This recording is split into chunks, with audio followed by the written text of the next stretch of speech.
Sebahagian mereka ni kadang-kadang dengar suara kan, macam apa, jadi kes serangan kepada imam di masjid. Masjid negara pernah jadi kes ke masjid wilayah. Dia jadi kes, dia datang lempang imam.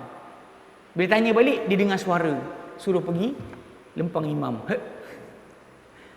Dia tak boleh pasal benda ni. Kalau tanya balik, amalan-amalan dalam masyarakat kita, kalau orang tu ikut sunnah, tak jadi macam tu. Dia tak keluar kepada sudut itu. Sebab apa? Sebab kita tak beriman atau tak percaya tentang pembukaan kunci gaib ni kepada manusia seperti buka kunci. Kita dapat benda, ayat sekian boleh buka kunci. Tapi golongan yang beramal dengan kesufian, diorang menyangka bahawa bila hati dah bersih sangat, hijab terbuka.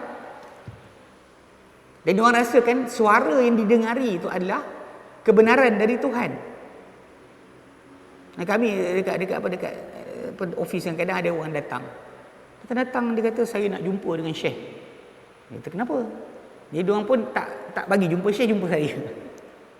Bila jumpa saya tanya kenapa? Saya dapat mimpi. Apa mimpi awak? Saya mimpi yang kiamat dah dekat. Jadi saya nak kena bagi tahu kiamat dah dekat. Saya kata dengan dia, kiamat dah dekat bukan sekarang. Sejak Nabi SAW diutuskan tu dah kiamat dah. Pasal Nabi sendiri dah tanda kiamat. Ingat bila kita buka kitab Asyaratus Sa'ah, kan Nabi SAW sabda apa? U'dud sitan baina yaday sa'ah. Kira 6 perkara sebelum berlaku kiamat. Sebelum berlaku detik penghancuran langit dan bumi ni. Yang pertama Nabi sebut apa? Mauti, kematianku. Semenjak matinya Nabi SAW sampai sekarang, kematian Nabi itu sendiri adalah tanda kiamat. Hatta pembelahan bulan, macam surah Al-Qamar kata apa? Iqtarabatis sa'atu, telah dekatlah kiamat. Wa insyaqqal qamar, telah terbelah bulan. Tanda tu dah sebut dah. Saya kata awak tak datang sini pun kami dah tahu kiamat tu dekat. Jadi apa benda awak nak buat ni sebenarnya? Oh, saya nak bagi tahu Syekh yang kiamat dah dekat. Kita pandang muka dia kenapa kan? Dia rasakan penting. Cerita dia tu penting. Sedangkan kalau kita belajar Quran dan hadis, memang kiamat dah dekat. Nabi kata, bu'istu wasa'atu kahatain. Ni, diutuskan aku dengan kiamat macam ni. Manakala ini perutusan aku ni kiamat. Dekat je. Bukan macam tu. Macam tu. Manakala ini tempoh aku, ini tempoh kiamat. Dekat. Bukannya jauh. Itu yang Nabi SAW gambarkan pada kita. Daripada mula Nabi diutuskan pun Nabi kata dah dekat. Jadi secara realiti tak perlu. Tapi golongan ni kadang-kadang dengan amalan yang mereka buat, dengan zikir yang diajar oleh guru mereka, dengan cara berlapar tadi, kadang-kadang halusinasi dia pelik. Mimpi ini, mimpi itu, datang suara. Nanti datang tiba-tiba lempang imam dekat mihrab.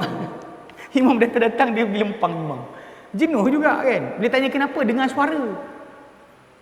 Ini dua tau. Dengar suara ni yang isap dadah satu benda.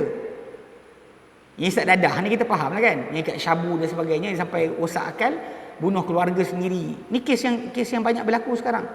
Kita dengar baru ni putus kepala lah sebagainya kan. Na'udzubillah SWT lindung umat Islam daripada berterusan berlaku perkara sedemikian. Dia hilang kewarasan.